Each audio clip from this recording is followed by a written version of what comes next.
பண்ணை நிலத்தில் வந்து பண்ணை வீடு. இது ஒரு பண்ணை வீடு. 4 சதுரம் 1/2 ஏக்கரில் வந்து பார்த்தீங்க அப்படின்னா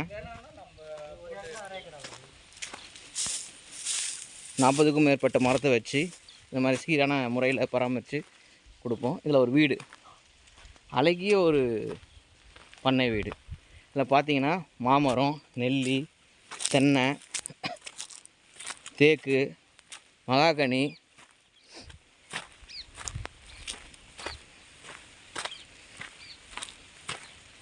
ஒரு யூனிட்டுன்னு சொல்கிறக்கூடிய இது பார்த்திங்க அப்படின்னா நமக்கு 9500 ஸ்கொயர் ஃபீட்டு பண்ணை நிலத்தில்.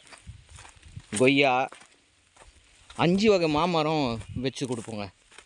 தென்னை, சீத்தா, சப்போட்டா, மாதுளை, தேக்கு,